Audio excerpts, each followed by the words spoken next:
ശബരിമല സ്വർണ്ണ കവർച്ച കേസിൽ കുറ്റപത്രം ഉടൻ സമർപ്പിക്കുമെന്നാണ് നമുക്ക് ലഭിക്കുന്ന വിവരം. സെപ്റ്റംബർ മാസം ആദ്യ വാരത്തോടെ SIT കുറ്റപത്രം സമർപ്പിക്കും. 2019 സ്വർണ്ണ കവർച്ച കേസിനൊപ്പം 2025 സ്വർണ്ണ കവർച്ചയും ഉൾപ്പെടുത്തി ഒറ്റ കുറ്റപത്രം സമർപ്പിക്കാനാണ് ക്രൈംബ്രാഞ്ചിന്റെ നീക്കം. അന്വേഷണം ആരംഭിച്ച് ഒരു വർഷത്തോളമായിട്ടും ഇടക്കാല കുറ്റപത്രം പോലും സമർപ്പിക്കാൻ കഴിയാത്തതിൽ SITക്കെതിരെ വ്യാപക വിമർശനം ഉയർന്നിരുന്നു. വിവരങ്ങളുമായി വീണ MS ചേരുകയാണ്. വീണ, ഒരു വർഷത്തിലധികമായി ഈ കേസിന്റെ അന്വേഷണം എങ്ങനെ നടക്കുന്നു? SIT പല വഴിക്ക് നീങ്ങുന്നു. ഇടക്കാല കുറ്റപത്രം പോലും സമർപ്പിക്കാത്തതിനാൽ നിരവധി സ്രാവുകളാണ് പുറത്തായി. അപ്പൊ ഇനിയും കുറ്റപത്രം ഉടൻ സമർപ്പിക്കുമെന്നൊക്കെ പറയുന്നു. എത്രത്തോളം പ്രതീക്ഷാജനകമാണ്? കുറ്റപത്രം സമർപ്പിക്കാനുള്ള സാധ്യതയുണ്ടോ? എന്താണ് നമുക്ക് ലഭിക്കുന്ന വിവരം?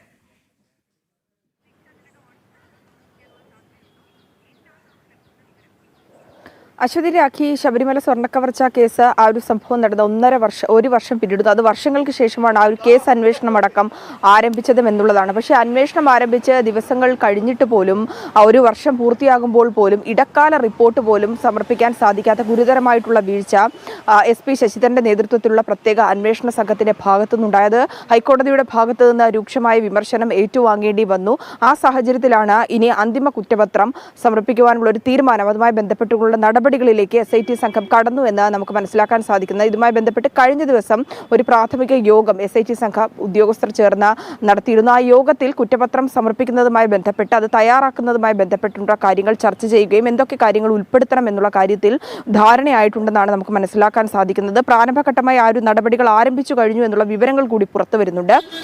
ഈ കേസ് അന്വേഷണം, അതായത് 2019 ശബരിമലയിലെ സ്വർണ്ണം പൂശുന്നതുമായി ബന്ധപ്പെട്ട് ദ്വാരപാലകന്മാരിലെയും കട്ടിളപ്പാളിയിലെയും സ്വർണ്ണങ്ങൾ കവർച്ച ചെയ്ത കേസ് മാത്രമല്ല, 2025 വീണ്ടും സ്വർണം പൂശുന്നതുമായി ബന്ധപ്പെട്ട് തുടർന്ന് നടന്ന കവർച്ച, ഈ രണ്ട് കേസുകളും ഇതായി കുറ്റപത്രത്തിൽ ഒരുമിച്ച് ഉൾപ്പെടുത്തുവാനുള്ള ഒരു തീരുമാനമാണ് SIT സംഘത്തിനുള്ളത്. SP ശശിധരൻ തന്നെയായിരിക്കും ഈ ഒരു കുറ്റപത്രം ഹൈക്കോടതിയിൽ സമർപ്പിക്കുക എന്നാണ് നമുക്കറിയാൻ സാധിക്കുന്നത്.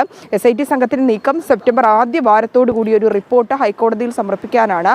അതുമായി ബന്ധപ്പെട്ടുകൊണ്ടുള്ള കാര്യങ്ങൾ, അത് എന്തൊക്കെയാണ് ഉൾപ്പെടുത്തേണ്ടത്, ഡിജിറ്റൽ തെളിവുകൾ, ഒപ്പം തന്നെ അതുവരെ പിടിയിലായിട്ടുള്ള പ്രതികളിൽ നിന്ന് ലഭിച്ച മൊഴികൾ, ആ മൊഴികളുടെ അടിസ്ഥാനത്തിൽ നടത്തിയ തുടരന്വേഷണം, ഫോറൻസിക് പരിശോധനാ ഫലങ്ങൾ, ശാസ്ത്രീയ പരിശോധനാ ഫലങ്ങൾ, ഒപ്പം തന്നെ ഈ ഡിജിറ്റൽ തെളിവുകൾ, അതായത് ഫോൺ സംഭാഷണം അടക്കമുള്ള തെളിവുകളടക്കം ഇതിൽ ഉൾപ്പെടുത്തി തെളിവുകൾ ഇതിനോടകം ശേഖരിച്ചു കഴിഞ്ഞു. പിന്നെ എന്തുകൊണ്ടാണ് കുറ്റപത്രം വൈകുന്നത് എന്നൊരു ചോദ്യമുണ്ട്. എന്നാലും ഉടൻ കുറ്റപത്രം സമർപ്പിക്കുമെന്നാണ് വീണ നൽകുന്ന പ്രത്യാശ നൽകുന്ന വിവരം.